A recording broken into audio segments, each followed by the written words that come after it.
მთელი მსოფლიოს ყურადღება, ალბათ მთელი მსოფლიოსი, მაინც არ იქნება კატეგორიულება, მიმართული არის ისევ საუდის არაბეთისკენ, რომელიც იქცა ამერიკის შეერთებული შტატებისა და რუსეთის ფედერაციის მოლაპარაკების ერთგვარ პოლიტიკურ მოედნად და სულ ბოლოს იქ გაიმართა შეხვედრა ამერიკის შეერთებული შტატებისა და უკრაინის დელეგაციებს შორის, სადაც წარმოადგინეს უკრაინული, ალბათ შეიძლება ერთობლივიც იყოს ამერიკულ-უკრაინული, მაგრამ ჩვენ არ ვიცით, მაგრამ ქვია უკრაინული ვერსია ცეცხლის შეწყვეტის, თუმცა სამ ჯერჯერობით მხოლოდ მცირე ხნის განმავლობაში და დასავლურმა მედიამ ზარზე იმით აღნიშნა, რომ ახლა ბურთი არის რუსეთის მოედანზე, თუმცა გაირკვა, რომ რუსეთი თანახმა დროებით ცეცხლის შეწყვეტაზე, თუმცა ბუნებრივია თავისი პირობები წამოაყენა და აქვს თავისი დათქმები, რომელთგანაც მე მგონი უმთავრესი მაინც არის ის, რომ ამ ხნის განმავლობაში, რადგან ამერიკის შეერთებულმა შტატებმა უკვე თქვა, რომ მიაწოდებს სადაზვერვო ინფორმაციასაც უკრაინას და ასევე შეიარაღებასაც, რუსეთის პრეზიდენტმა თქვა, რომ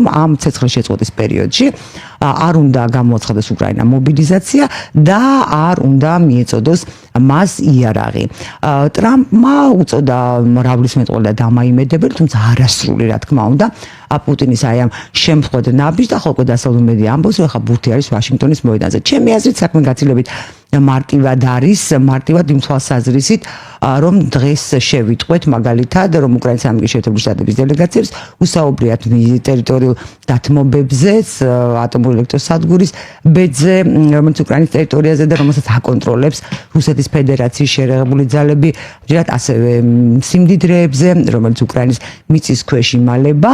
ანუ დღეს ჩვენი სტუმარია ანალიტიკოსი, პოლიტიკოსი მირიანაშვილი, ბატონო მირიან, ძალიან დიდი მადლობა, მე მცირე შესავალი გავაკეთე, იმიტომ რომ დავსვა კითხვა.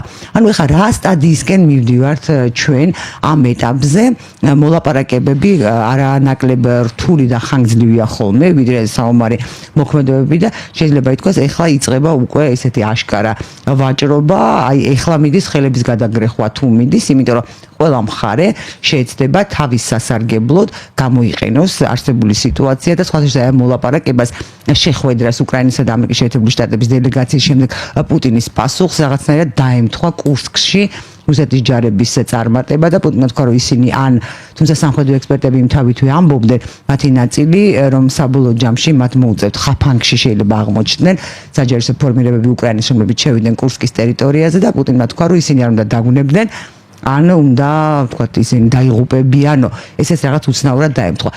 როგორი პროცესისკენ მიდის ეს? უკვე დაიწყო ეს აშკარა ვაჭრობა, ეხლა პრინციპში პასტას ხო არ აიღებენ და ხო არ მონიშნავენ ესმე და ეს იმას.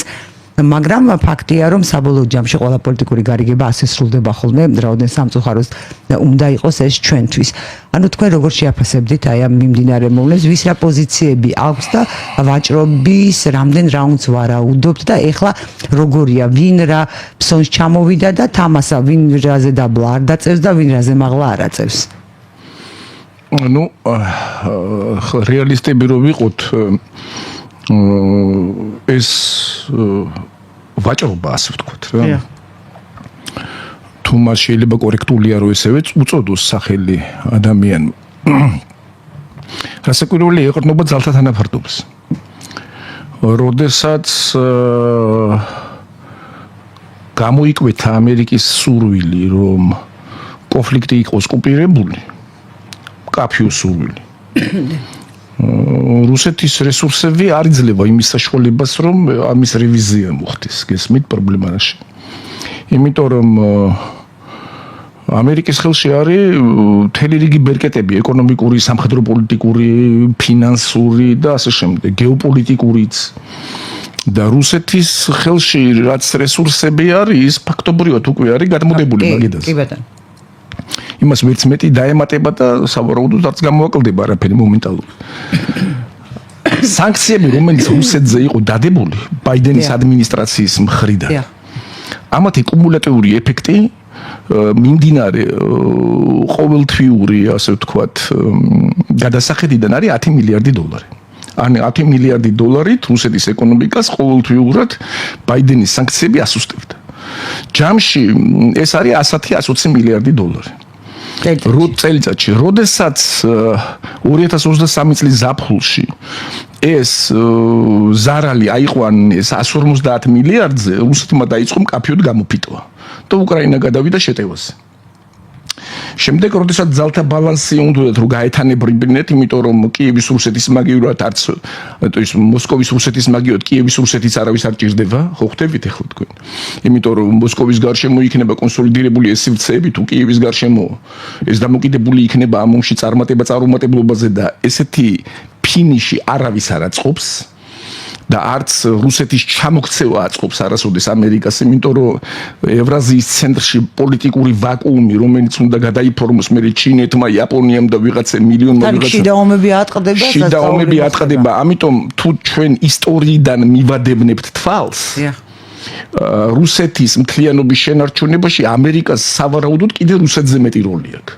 იმიტომ რომ მთელი შორეული აღმოსავლეთი რუსეთ-იაპონიის ომის დროს იაპონიას ჰქონდა დაკავებული, ახლა შეიძლება ეს ქართველებმა არ იციან და სახალინი, კამჩატკა, საიდან მოდის ახლა დღევანდელი დავა? ხო, ესენი და ეს მაშინდელმა პრეზიდენტმა რუზველტმა ადრინდელმა დაემუქრა და იაპონია იძულებული იყო გაიყვანა. შემდეგ პირველი მსოფლიო ომის შემდეგ და რუსეთის რევოლუციის შემდეგ რუსეთის კოლაფსის დროს ბაიკალამდე ქონდა ოკუპირებული იაპონიის ტერიტორიები. აქ ისევ ამერიკელების შანტაჟით და ზეწოლით და თან რუსეთი დაუძლურებული იყო და ვერ ბედავდა იმ სიტუაციას მიახლოებას და ეშინოდა იაპონიის, რომელიც ამბობდა როგორც კი რუსის ჯარი 100 კილომეტრით მომიახლოვდება, ეგრევე ომს დავიწყებ ხელახლა, ამიტომ მიაღწიეს ისეთ უცნაურ კომბინაციას, რომ რაგი რუსეთი ვერ შედიოდა იქ იაპონიის შიშით, ამიტომ შექმნეს შორეული აღმოსავლეთის რესპუბლიკა, დალნევასტოჩნაი რესპუბლიკა, რომელიც ამერიკამ აღიარა. ეს იყო ბაიკალიდან ვლადივოსტოკის ჩათვლით და ამ ფორმით ვერ ბედავდა იაპონია როგორც ამერიკისგან აღიარებული სივრცეების ხელყოფას. შემდეგ ეს მე სტალინის გადააბარეს უკვე 30-იანი წლების დასაწყისშიც რუსეთი მეტნაკლებად ფეხზე წამოდგა და როდესაც იაპონიას ახალი აგრესიის ობიექტი გაუხდა მანჯურია, ჩინეთი და ასე შემდეგ. და ამ სიტუაციებში კურატორობა ამერიკის მე სტალინის მოდერნიზაცია რომელშიც 200 მილიარდი ჩაიდო 30-იან წლებში მე მეორე მსოფლიო ომში დახმარება ანუ ევრაზიის ცენტრში რუსეთის არსებობა ანგლოსაქსების პოლიტიკის ინტერესში ოღონდ ჩარჩოებში და არა ზღვარს გადასული შესაბამისად ამ ურდოს ჩარჩოებში ყოფნა არის ამერიკის გეოპოლიტიკური ინტერესი ყოველთვის ხელით იმართება ეს სიტუაცია რომ არც დასუსტდეს და არც გაძლიერდეს ეს პოლიტიკა გაგრძელდება ეხლა ეს პრელუდია რატო ეს პოლიტიკა გაგრძელდება ეხლა გრძელდება და მომავალშიც ესე იქნება ვინ იქნება ადმინისტრაცია ბაიდენის ტრამპის აქ კარდინალურად არაფერი არ შეიცვლება ზეწოლა ეხლა ტრამპისაგან რუსეთზე იქნება ხანმოკლე, მაგრამ სერიოზული. აი ახლა მაგალითად ყველაზე გამანადგურებელი სანქციები რაც დაუდენმა ბაიდენმა იანვარში ბანკებს, რომელიც რომ ერთ კვირაში კოლაფსით დამთავრდა ბანკების და 10 იანვარს და 22 იანვარს სასტრაფოდ მიაყოლეს ხელახლა ახალი განმარტება ბაიდენის იმისი, რომ რუსულ ბანკებს მიეძათ ერთჯერადი ლიცენზიების აღება და შესაბამისად 100,000-მდე სავაჭრო კომბინაციის გატარება ყოველთვის მანძილზე რა რაც ფაქტობრივად ნიშნავდა რომ სანქციაც არსებობს და სანქციაც არ არსებობს. დაქცევა თუ უნდოდა ბაიდენსაც ჰქონდა დრო მათ შორის 3 თვე ტრამპის ინაგურაციამდე. ამიტომ მაგრამ ეს თუ შეიძლება ადამიანა ეს კარგად განვმარტოთ ჩვენს მაყურებელს და მსმენელს იმიტომ რომ ჩვენთან ცოტა გულუყულო წარმოდგენები არის ხოლმე დაქცევა რომ ეს ომი რატომ ჩვენი საზოგადოების ნაწილმა დაიჯერა რომ უკრაინა-რუსეთის ომი დაიწყო და დასავლეთი და განსაკუთრებით ამერიკის შეერთებული შტატები ეხმარებოდა უკრაინას იმიტომ რომ რუსეთი გამქრალიყო ან არ არსებული არა ეს აბსურდი ეს არის და ეს მინდა რომ კაფეა ეს არის აბსურდი რუსეთის ინტერესი რუსეთის გაქრობას ანგლოსაქსური გეოპოლიტიკა არ დაუშვებს მე-20 საუკუნის მანძილზე თუ ვინმეს ელემენტარული ისტორიაში წვდომა აქვს შეუძლია ჩაიხედოს არც ერთ არ არსებობს სახელმწიფო რომელიც მეორე სახელმწიფოს ისე დაეხმარა რამდენჯერმე გადარჩენაში ამ სიტყვის პირდაპირ მნიშვნელობით და პოლიტიკური ძლევამოსილების დაბრუნებაში როგორც ამერიკა რუსეთს. თუნდაც იგივე აი პირველი მსოფლიო ომის შემდეგ სტალინი როცა იყო ფაქტობრივად აი გოლოდამორი რასაც უკავშირდება ხორბალს მარცვლეულს ყიდულობდნენ საფრთხეს ლოიდ ჯორჯის გადაწყვეტილება იყო ბრიტანეთის და ამან მის ვალუტის შემოდი წყარო ქონდა სტალინს რამაც შეაქმნებინა ისე შექმნა. მაგრამ უკრაინის კონფლიქტთან მიმართებაში ამერიკის ელიტა გაიყო. ნაწილს მიაჩნდა, რომ არაფერი კარდინალური არ ხდება, რომ რუსეთი მაინც ვერ გახდება ვერაფერი, ის რეგიონულ სახელმწიფოდ დარჩება, რუსეთის ინტერესი რაშია, რომ ვიცოდეთ. რუსეთის ინტერესია და ამერიკასთან სიტუაციური და არასტრატეგიული კონფლიქტების, ასე ვთქვათ, მიზეზი ძირითადი მდგომარეობს იმაში, რომ რუსეთს, რომელსაც არსებული ტერიტორიების ფლობისთვის საკუთარი რესურსები არ ყოფნის, ამერიკისგან ითხოვს ყოფილ პოსტსაბჭოთა სივრცეზე დომინაციას, იქიდან რესურსების ამოღებას, თავისი პოლიტიკური ის როლი, რომელიც ანგლოსაქსებთან არის შეთანხმებული, ის როლი და ფუნქცია გასცილოს. შეძლოს, იმიტომ რომ არანაირი რესურსებით დღეს რუსეთს რო შეხედა ვითარებას, შორეული აღმოსავლეთის მის სუვერენიტეტში დაკავება არ შეუძლია. ის ფაქტობრივად ჩინეთმა დღეს წაიღო. ამიტომ იმისთვის რომ არსებობდეს სახეზე ნაზრდი გესმის, იმისთვის რომ ის იმპერიული ძლევამოსილება და როლი ევრაზიაში რუსეთმა შეინარჩუნოს, სჭირდება პოსტსაბჭოთა სივრცეზე კონტროლი. დემოგრაფიული, პოლიტიკური, ეკონომიკური და ასე შემდეგ. ამ სიტუაციის მძევალი ვართ ჩვენც, ქართველები. გესმით და პრობლემა იმაში მდგომარეობს, რომ უნდა ვიცოდეთ, რომ რუსეთის სურვილი არის ის, რომ არ მოგცეს ამერიკის სატელიტობის საშუალება პირდაპირ. ისე კაცმა რო თქვას, ახლა ობიექტურად რო ვთქვათ, არ არის ეს სურვილი არაბუნებრივი და გაუგებარი რუსეთის მაგრამ პრობლემა რაში ამერიკა მარტო რუსეთისთვის უშვებდა ამ გამონაკლის, რომ რეგიონალური სახელმწიფოს ის როლი ეტვირთა, რომელიც მის გარემოცვაზე პოლიტიკური სუვერენიტეტის შეზღუდვის საშუალებას აძლევდა. ანუ ის რაც კონდა სახელმწიფოს. სოფლიოში ყველა იყო, ასე ვთქვათ, ამერიკის მეტნაკლები, ასე ვთქვათ, პოლონია თუ არა დომინაცია და სატელიტები და რუსეთის სივრცე იყო გამოყოფილი და რუსეთის პოლიტიკურ ელიტას ჰქონდა ესეთი მესიჯი მთელი ამ წლების განმავლობაში, მთელი საუკუნის ფაქტობრივად. ამ სივრცეებზე თქვენ რა ინტერესიც გაქვთ, მე მივხედავ გესმით?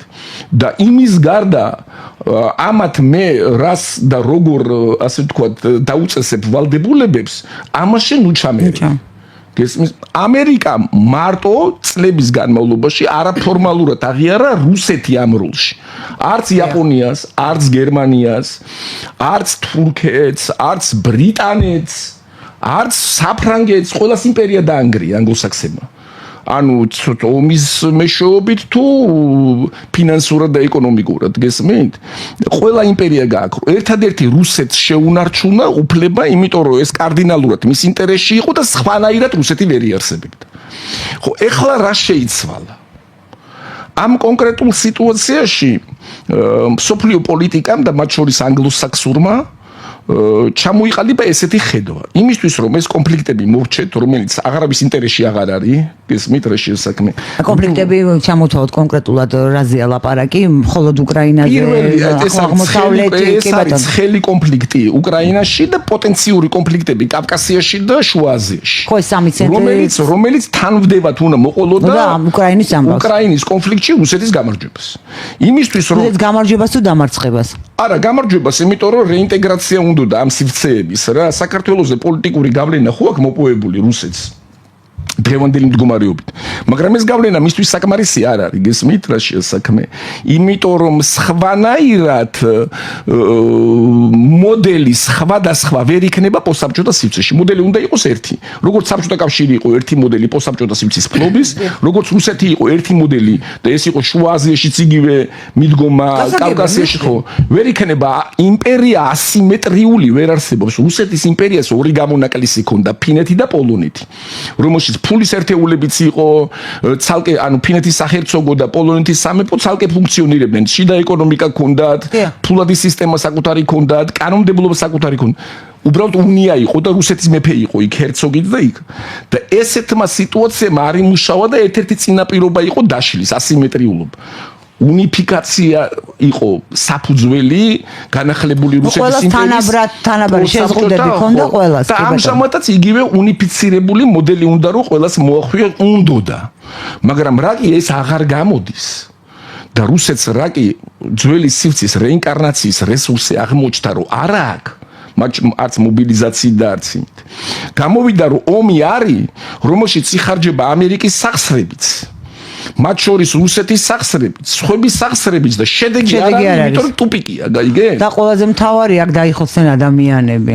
ეს მართალი გითხრათ, თავს ეს არავის არ ახელვებს. ესეც მე სპეციალურად აბსოლუტურად თავს მოგიტყუებთ ეს ფასეულობათა სკალა, რომელიც სალაპარაკო და პროპაგანდისტული თვალსაზრისით. არავის არ აინტერესებს. არავის არ აინტერესებს რუსეთი რამდენს უკრაინა რამდენს იცით რა შესაქმე უყურეთ როგორი ვარიანტია 2 სტალინმა თავის დროზე რუზველტს როცა უთხრა ეხლა ეს ძალიან ბევრგან არის მითითებული რუზველტს მოგონებები არ დაუტოვებია ის ვერ იტყო და მეფე ალექსანდრემო ანგლოსაქსებს თქვენო მოკიდათ 2 მილიონი მონაო მე 20 მოკიდით როდესაც ის სანაცვლოდ რომ ანუ 20 სხერბლი 20-ს გადაცდა 30-ს და 36-ს 25-ს მიუახლოვდა პრობლემა იმაშია რომ დღეს რუსეთს ესეთი ტრანსფერის გაკეთების რესურსი არ აქვს არც დემოგრაფიული ბაზა აქვს ამისი და არც მატერიალურ ფინანსური შესაბამისად ამოწურა რუსეთმა ამ კონფლიქტის გადაჭრის მისთვის პოზიციურად დამთავრების ყოველგვარი რესურსი. დღეს ეს კონფლიქტი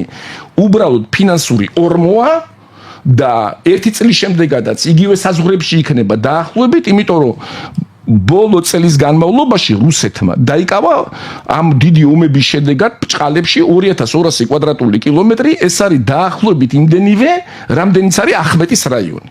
ეხლა ახმეტის რაიონი შეიძლება ჩვენთვის არის მნიშვნელოვანი, მაგრამ ევროპის ცენტრში ეს წანაცვლება 10-12 კილომეტრიანი სიგრძეში და 2000 კვადრატული კილომეტრი არ ითვლება 9 ტრილიონი დოლარის ეკვივალენტ იმათ, რა ქვია. და როიან გარიშოთ აბსურდი კიდე უფრო მეტია სტალინის ის რო ავიღოთ რა ქვია რა მithom სისხლისველი ნორმები 1942 წლის 19 ნოემბრიდან როცა დაიწყო სტრატეგიული შეტევა იმ სტალინგრადთან ვიდრე 1943 წლის თებერვლამდე როდესაც მანშტეინი გადავიდა კონტრშეტევაზე და ხარკოვი და ის უკან დაიბრუნა ამ 3 თვის განმავლობაში სტალინმა გაათავისუფლა თითქმის მილიონი კვადრატული კილომეტრი რუსეთმა რა შევადარებს ხო და ამაში დადო მაშინ იმ სამთვეში დადო 4-დან 4.5 მილიონი ადამიანი რო გადაიანგარიშო ამ 2200 კვადრატული კილომეტრისთვის რამდენი გაიღო რუსეთმა და შეადარო იმ სისხლის ნორმებს გამოვა რომ რუსეთის საზღაური დღევანდელი კიდე მეტია კვადრატული მეტრის გადაანგარიშებას ამიტომ ამოიწურა რესურსები ეხლა ამერიკა ეუბნება დავხუროთ თემა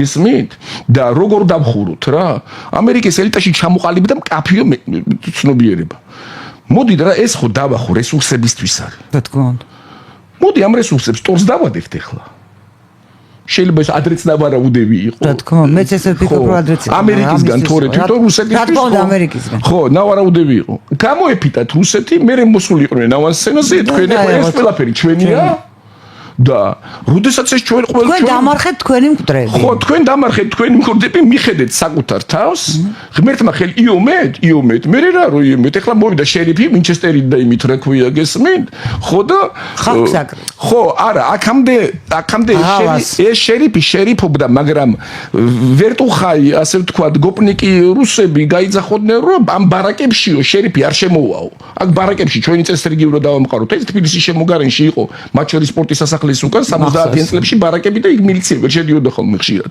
აი ეგ ვარიანტი ხო აი ეს ვარიანტი ეგონად გამოვიდა რომ შერიფი შევიდა ამ ბარაკებში. და ეხლა უნება ეს ყველაფერი ჩემია. როგორც კი საგანი დავის ანუ მატერიალური რესურსები უკრაინის ის 10-12 ტრილიონი დოლარი ისთვისაც დაიწყო ეს ყველაფერი და არა დემოკრატიისთვის და უკრაინის სუვერენიტეტისთვის. ხო არ ღირს რა დიდი პატივისცემის და მიუხედავად დუგინის აზრები 10 ტრილიონი დოლარი და ეხლა რა ზღაპრებია რომელი რუსული სამყარო 3000 სკოლა დაიხურა შუა აზიაში რუსული ასობით უნივერსიტეტი და ფაკულტეტი რუსულენოვანი. ყაზახეთში 6 მილიონი რუსიდან 3 გამოაძევეს და ერთის ასიმილირება მოახერხეს. რუსია ვიზუალურად ქერათმიანი რუსთვალება მე ბევრი მინახე ეგეთ და გაიძახის ყაზახი ვარო. და რუსული გვარია კიდე. და ეს არავის არ აღელვებდა და უკრაინაში ამის ეკვივალენტი მოხდა რამე არა ეს იყო რესურსებისთვის ბრძოლა. ეხლა რესურსებს მოვიდა და სხვა ეპატრონება ანალოგიური მოხდება შუა აზიაშიც. აი მე შემიძლია გითხრათ, უბრალოდ დავამთავრებ.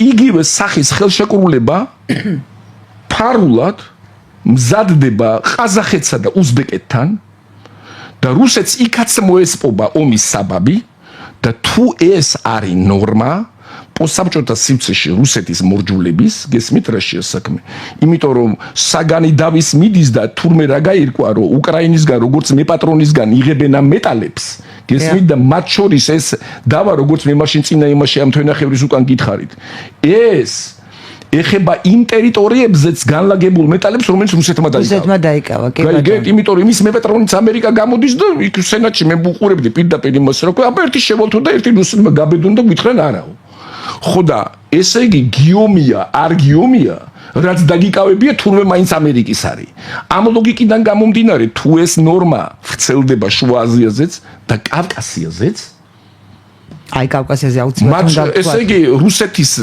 იმპერიის რეინკარნაციის мотиваცია ხრება თვითონ ძალიან დიდი ბოდიში ბატონო მირიან ჩვენ რეკლამის გამო მცირე ხნით უნდა შევწყდოთ და გველოდოთ მალე დავბრუნდებით უკაცრავად ჩვენ განვაგზავნოთ საუბარს ჩვენ სტუმართან მირიანაშვილთან ბატონო მირიანი ფაქტობრივად გამოვიდა სწორედ ამაზე საუბრობთ ეხლა და შევყევით დიდი ბოდიში მაყურებელთან და მსმენელთან ფაქტობრივად გამოვიდა რომ უკრაინელების ხელით ევმა ამერიკის შეერთებული შტატები აომა ამერიკის შეერთებულმა შტატებმა რუსეთი იმიტომ რომ მიიღო მეტი გავლენა რესურსი და მიიღწია იმ პოლიტიკური ამოცანებისთვის რომელიც იდგა და დგას ამერიკის შეერთებული შტატების წინაშე ანუ ვიქტორია ნულანდი იყო აბსოლუტურად გულწრფელი როდესაც ამბობდა რომ ეს არის არაჩვეულებრივი ოპერაცია ჩავატარეთ ფულად გავეცით და უკან დაგვიმბრუნდა ჩვენ და ამერიკის ეკონომიკასაც გააძლიერა და სამუშაო ადგილები შექმნა ერთი ჯარისკაცი ზარდაგღუპია ისე მივაღწია ჩვენს მიზნებს რატომ თქვა ეს საჯაროდ მე არ ვიცი მაგრამ ყოველ შემთხვევაში ეს ისედაც იყო გასაგები და ახლობ უფრო თვალნათელი გახდა თქვენ ახსენეთ საქართველოს და უკრაინა რუსეთის ომის დაწყებისთანავე გამოიკვეთა ეს ხაზი უკრაინა და ტერიტორიულად კავკასია და შემდეგ ახლო შუა აზია ეს იყო აი ცეცხლის ხაზი ცეცხლის რკალი სადაც უნდა განვითარებული იყო ეს სისხლიანი მოვლენები ასევე თქვენ აღნიშნეთ და მე დარწმუნებული ვარ რომ ასე არავის არ აინტერესებს რა საზღვრებში დარჩება უკრაინა თუ უკრაინის მსგავსი სახელმწიფოები რამდენი ადამიანი დაიღუპება რუსეთს ხო არ აღელვებს და აღელვებს მით უმეტეს არ აღელვებს დასავლეთზე სხვა მოთამაშეებს რამდენი უკრაინელი დაიღუპება და ასეც არის და ჩვენ ამას ვხედავთ მთავარია ვინ რამდენს მიიღებს იქედან და მოვადექით უკვე ჩვენს პრობლემას ჩვენ კვლავ რჩებით იმიტომ რომ აქვე არის შავი ზღვა და ბევრი სტრატეგიული დანიშნულება აქვს და გეოპოლიტიკური დატვირთვა აქვს იმ ადგილს სადაც ჩვენ ვიმყოფებით ამ შემთხვევაში ჩვენ წინაშე რა საფრთხეები დგას რომ ჩვენ არ დავიბრიჯოთ ამათ შორის იმიტომ რომ ესმის თუ არ ესმის ეს ჩვენ საზოგადოებას ჩვენ ვიარსებებთ თუ არ ვიარსებებთ ეს არავის არ აინტერესებს მით უმეტეს არ აინტერესებს რა საზღვრებში ვიარსებებთ ამ მიწას დაინაწილებენ და შემდეგ ერთმანეთში გარიგდებიან იმ ამოცანების მისაღწევად რომელიც უდგას ჩვენ რა საფრთხები გაგვეზარდა და რა საფრთხები დარჩა და შავი ზღვა როგორც ჩვენი ბედისწერა როგორ შეიძლება შემოწიოს უკრაინის კეის ერთში ესე იგი რომ იქიდან ანალოგია წამოვიყვანო ესე იგი ნუ ვიფიქრებთ რომ უკრაინელებს ეს ომი მოახვიეს მათი სურვილისგან ასე ვთქვათ განსხვავებით არა მე არ ვფიქრობ იმიტომ რომ უკრაინელები ეს არის როგორც როკისპა დაქირავებული ლანცხედების ასე ვთქვათ ერთობა ესე ჩამოყალიბდა მე-16 საუკუნის შუა რიცხვებში ტერმინი მაშინ უკრაინა ცნობილი არის მაგრამ თქვენ თუ მიადევნებთ იმ სამკუთხედში მოვლენების სამხედრო პოლიტიკურ განვითარებას მათ შორის ეთნიკურ ასე ვთქვათ ტრანსფორმაციებს რაც იყო პადოლიაში ესე იგი ზაპოროჟიეში და სადაც ჩამოყალიბდა პირველი ასე ვთქვათ უკრაინული ცნობიერება საზღვარზე პოლონეთს რუსეთსა და თურქეთს შორის აი ეს ეთნოსი კაი გაგებით მე ცუდის თქმის უფლებაც არ მაქვს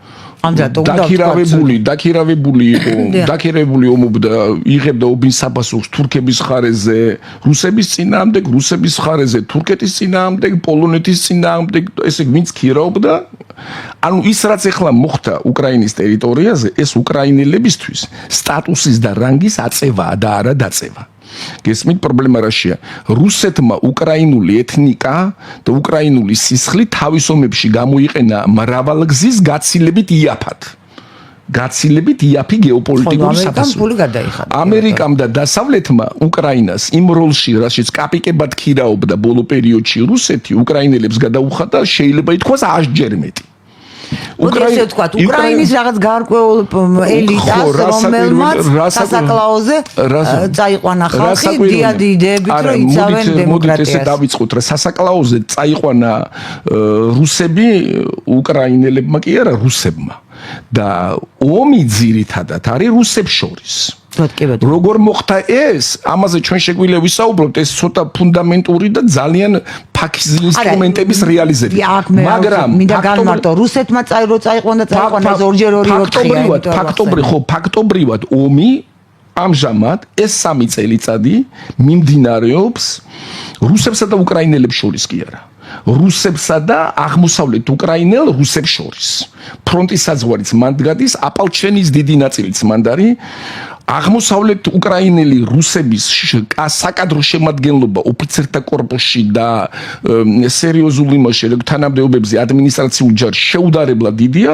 ანუ, როდესაც საუბარი იყო იმაზე, რომ უკრაინაში 40 მილიონიან უკრაინაში რა, 25 მილიონი იყო დასავლეთ უკრაინელი, ასე ვთქვათ რა, დედების გადახდა 15 აღმოსავლეთ უკრაინელი, მათ შორის რუსი რეალურად და გარუსებული უკრაინელი. აი ისინი იქიდან არიან რაღაცას ეხმარებიან, მაგრამ ძირითადი საკონტინგენტო ბაზა ჯარისა და მსხვერპლისა უკრაინულ ჯარზე მაკლაპარაკი. ეს არის აღმოსავლეთ უკრაინელი, რუსები და გარუსებული უკრაინელები. როგორ მოხდა ისე, რომ რუსები აომეს რუსებს? ეს არის ბეთჰოვენის მეხუთე სიმფონია. ამის ორგანიზება გეოპოლიტიკურად რა. ძალიან ისეთი ნატიფი ნამუშევარია, მაგრამ ეს სისულელე რუსეთის თავზე მოხვედრილი რუსეთის ინიციატივით მოხდა, ხო? კი. ხო. როდესაც ამისთანაც გაგიგორებენ, რომ ისინი გეომებიან ძირითადად ყველაზე მეტი გამძაფრებით, ვისი იმედითაც იყავი, რომ ისინი იქნებოდნენ შენი მეხუთე კოლონა იმ იმაში, რა ქვია, იმ ქვეყანაში, იმ ქვეყნის დაპყრობისას.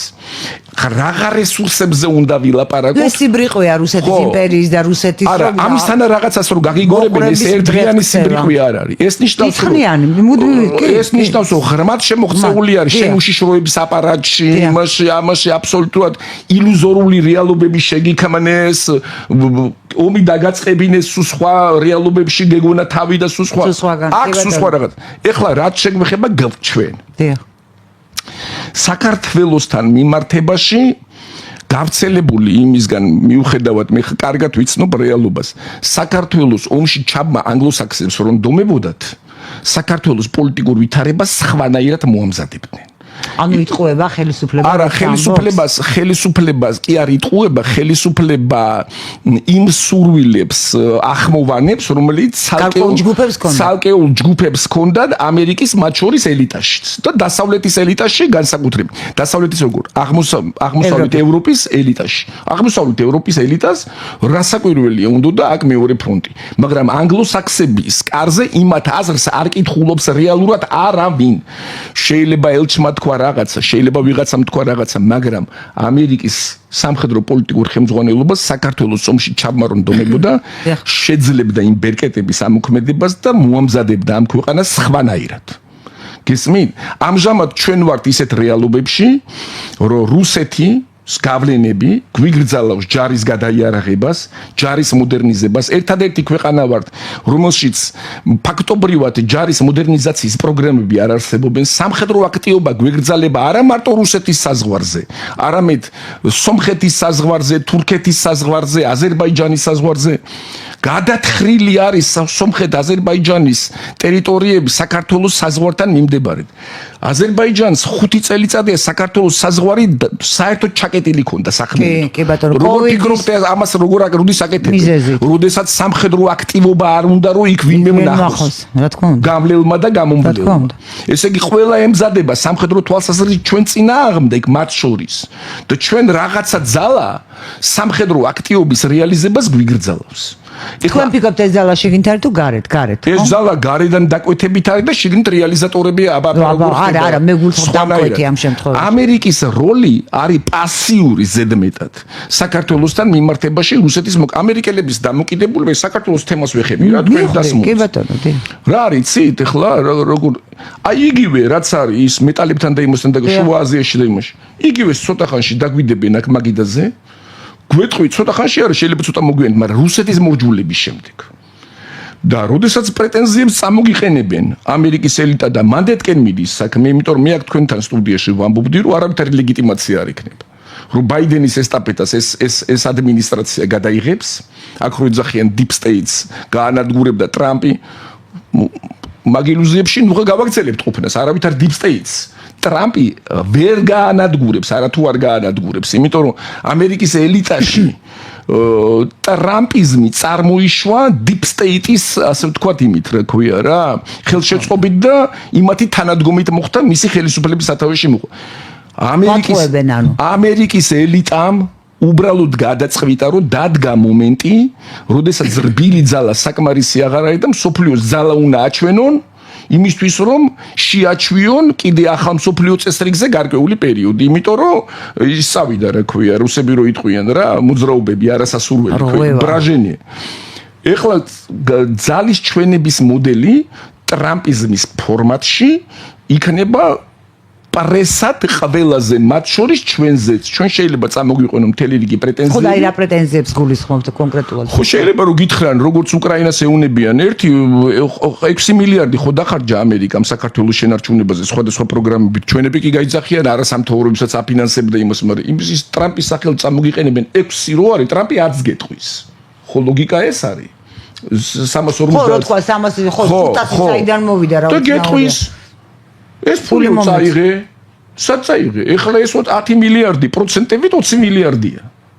ან 18 მილიარდია.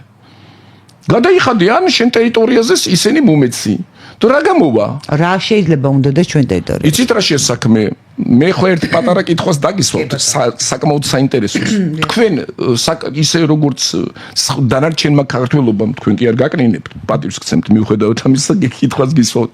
სხვა ვერ მიმათავ ამ კითხვით. იცით საქართველოს სიმდიდრეები რამე? კი, როგორ არა, იმიტომ რომ მასალები ჩამიწერია ამის შესახებ. ვისი საკუთრება რა, როგორ მოგება სად მიდის, ეს იცით? ეს 99 არავინ არ იცის. მეც მიუხედავად იმისა, რომ ჩაღრმავებული ვარ, ისეთი რთული სისტემები არის. და აი ეს მინდოდა მე თქვა, კი ბატონო, რომ ეს ვიღაცა ფლობს, მე ამის წილებს ვიღაცა ფლობს ოფშორში, მე ამის წილებს ვიღაცა ძალიან რთული სქემებია, ჩვენ ვერ გავიგებთ ვინ არის ნამდვილი მეპატრონე, ვერ კი ბატონო, კი. ხო და ეს რატო კეთდება? სოფლიოში ესეთი სქემები კეთდება მხოლოდ იმის გამო, მეპატრონები დაიმალნო. რა თქმა უნდა. ხო. და ოფშორებიც მაგითო გაკეთდა, რომ შავი ფული გააკეთებინან. არა, აქ მარტო ოფშორებზე არ არის, გადაჯვარება, ხო, გადაჯვარება. უბრალოდ თქვი, ამიტომ პრობლემა იმაშია, რომ ქართველები და მეპატრონე დაიმალოს და შემოსავალი დაიმალოს. სხვა მოტივი ხო არ არსებობს. ანუ საქართველოს სიმდიდრეების დიდი ნაწილი საერთოდ გაუგებარია მის ხელშია და ეს სიმდიდრეები საერთოდ მიემართება, ესეც გაუგებარია. და რატო არის ნაწილი დაკონსერვებული კიდე, რომლის მოპოვების უფლება არ არსებობს? აი ახლა ამაზე დაგადონ ტორი. როგორც უკრაინაში დაადეს ტორი. ადრე თუ გიან ხო დაგადებენ მაინც და დარჯობია არ დაიხოცო და არ მოკვდე და ისე თუ არა არა აქ პრობლემა რაშია იცით სოფლიოს ისე მარტივად მართავენ რომ და ჩვენ კიდე ისეთი სტატისტები ვართ ქართველები ამ ქვეყანაში სამწუხაროდ რომ რაღაცა რომ უნდომებოდა გაგაკეთებინებდნენ. არ იყო მათი ინტერესი. უბედურება იმაში მდგომარეობს, რომ რუსეთის მორჯულების ყველა ბერკეტი ისედაც ხელში აქვთ. რაში ჭირდებათ მეორე ფრონტი, მესამე ფრონტი, რა ფრონტი ჭირდებათ ახლა რუსეთთან? ძალიან აირევა კავკასიაში, კავკასიაში, თურქეთი, ირანი. პრობლემა იმაში მდგომარეობს, რომ ჩვენ უნდა ველოდოთ გარკვეულ პრეტენზიებს ამერიკელებისგან, ის რომ საქართველოს ამერიკა აპირებს გადასცეს რუსეთს ისე როგორც მთელ სივრცეებს გესმით ეს არ დასტურდება არანაირად. არა და ეს ჩვენთვის არც არის ხელსაყრელი რასა. პრობლემა იმაში მდგომარეობს რომ შიდა პოლიტიკურ სივრცეებში აი ახლა როგორ არის ზელენსკის გამოცვლა ხო უნდათ? დიახ. ეს არის თვალშისაცემი. თვალს კი ბატონო. არა მარტო იმის გამო რომ ესე იგი ზელენსკი თავის დროზე ტრამპმა მოიყვანა კოლომოისკის რა ქვია დახმარებით და შემდეგ ამან გადააგდო ბაიდენთან ურთიერთობაში ეს ტიპი გადამგდებია ზოგადად გესმით და მთელი მისი ქონებაც შემდგარი ამინ მაგრამ პრობლემა იმაშია რომ დღეს ამერიკის ელიტას აქ ერთი რამდენიმე მკაფიო პრეტენზია რომელიც წინა პლანზე არ მაგრამ ეს დოკუმენტებში ძალიან ბევრგან შეგიძლია ნახოთ სერიოზულ ასე ვთქვათ ანალიტიკაში რა უკრაინას ამერიკა საშუალოდ სამხედრო დახმარების თვალზე გადატვისთვის ვარიანტში 1 მილიარდ 900 მილიონი 2 მილიარდ 200 აძლევდა ყოველთვიურად საშუალოდ ამ ტემპებზე გავიდა თითქმის დასავლეთ ევროპაც თვითონ უკრაინის სამხედრო ბიუჯეტიც გაგიკვირდებათ, მაგრამ ამერიკელების და იმის საფინანსო დახმარების შედეგად ავიდა 72 მილიარდამდე. ეს რუსეთის დღევანდელი სამხედრო ბიუჯეტის ნახევარი. იქიდან სამხედრო ტექნიკის შეძენაზე და რემონტზე დაახლოებით 30 მილიარდი იხარჯება. ესე იგი, უკრაინას და პლუს კიდე დანარჩენი ქვეყნები არსებობენ იაპონია, კანადა, ისინი რომელიც 5-6 მათ შორის ნორვეგია კიდე მეც, ანუ უკრაინას სამხედრო ტექნიკის მიწოდების და რემონტის პოზიციებით ყოველწლიურად იღებდა რომ არ გადავაჭარბოთ და ქვედა ზღვარი ავიღოთ 75-დან 80 მილიარდ დოლარს. ამისთანა სამხედრო ტექნიკის აკუმულაცია არ მომხდარა მეორე მსოფლიო ომის შემდეგ. თვით ჩინეთის სამხედრო ბიუჯეტი, რომელიც 250 მილიარდიანია, ყოველწლიურად ტექნიკის შესყიდვის ვარიანტი არის 65-67 მილიარდი დოლარი. ჩინეთის სახალხო არმიაზე მეტი ღირებულების და უფრო ტექნოლოგიურად მაღალ იარაღს იღებდა უკრაინა. ეს 1.5-ჯერ აღემატება რუსეთის 140 მილიარდიანი, 155 მილიარდიანი ბიუჯეტში ტექნიკის შესყიდვაზე, აი 24 წელს იყო დაახლოებით 57-60 მილიარდი დოლარი. 30%-ით მეც იღებდა უკრაინა. 23-24 წლების მანძილს. იმდენად დიდია კორუფცია. ხო, აი ეს მინდოდა მეკითხა რა შედეგი მოიტანა. იმდენად დიდია, ხო, არა, ნუ შედეგი მოიტანა რუსეთის კუპირება მოხდა, მაგრამ სინამდვილეში რუსეთი უნდა ყოფილიყო, ხო, რუსეთი უკრაინა უნდა ყოფილიყო ნომერ პირველი შემტევ რეჟიმში და არა მომგერიებელი, ხო. საყოველთაო აზრით ამ ზელენსკი ერმაკის და მისი დაჯგუფების რეჟიმში უკეთესი შედეგი ვერ დაიდება. სამხედრო პოლიტიკური კომპეტენციის დეფიციტი პლუს თავისი ეკონომიკური ინტერესები. საცა ხდება გარკვეული ისინი. თქვენ როგორ ფიქრობთ?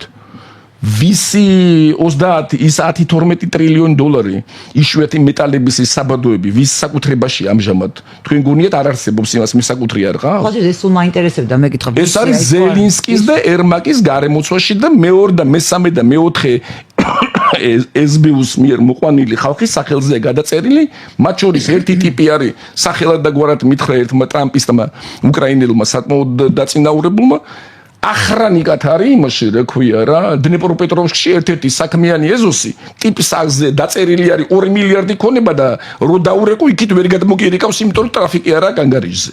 ხო და ანუ არ ვიცი ქართულად როგორ არის ეს ტერმინი, პაცტავნოი ხალხის სახელზეა ეს ყველაფერი დაწერილი. ეხლა უკრაინელებს კი არ ართმევენ ამ 10 ტრილიონს. ზელენსკის და ერმაკის გარემოცვას ართმევენ და ამიტომ იყო ესე დღეში ჩავარდნილი ეს კაცი. აი ბატონო, ეს მინდა სხვა თქვენ რო თქვით რომ ჩვენ ხო არ ვიცით ვინ სად მიდის ის მოგება, რა მოგებაც არის საქართველოს სიმდიდრეების და არც ვიცით ამ სიმდიდრეების ოდენება. და შემდეგ ვისამგონდა ჩვენთვის რა მნიშვნელობა იყოს მაშინ ამერიკის თუ ეს უსაფრთხოებას ეს მინდოდა მეკითხა და ზუსტად აი თქვენც მიხვედით აქამდე უკრაინის მაგალითზე. თქვა რა დამაკლდება მე მთავარი არის ისე არ დამაკლდეს როგორც უკრაინას დააკლდა, ხო? ამდენი მსხვერპლი და ამდენი ნგრევა. თორე მე ისედაც არ ვიცი ვის მიაქვს ის სიმდიდრეები და თუ ამაში ჩემი უსაფრთხოება გაიცვლება, გაიცვალოს, არაფერი მაქვს და ეხლა ციტაში საქმე უყურეთ, ზელენსკი რომ მიხვდა რომ ამას მაინც ართმევენ. დიახ. გესმით? ანუ ის ხო ღიად ვერ იტყვის ჩემია. რა თქმა უნდა. და ვერ ამიტომ არ გაძლევო. ანუ საუბარი იმაზეა რომ ზელენსკიმ დაიწყო ვაჭრობა ამის სანაცვლოდ მიიღო პოლიტიკური დაეტოვებინათ პრეზიდენტად. ეს გარანტიები მომეცითო ითარგმნება ესე. პირადად მე მინდა გარანტიები. იმიტომ რომ ნუ იმ თანხებიდანაც საკმაოდ სერიოზული რაღაცა რჩებოდა. ეხლა მაგანიცის რო გადაირჩიონ. მომენტალურად დადგება დღის წესრიგში ძალიან ბევრი რაღაცა და თუ დარჩა ძველი ხო შერჩება და უკრაინის აღდგენაშიც რო დაიხარჯება, იქაც შეიძლება გამოკრას ხერხავს. ტიპი არის პათოლოგიურად ძუნწი.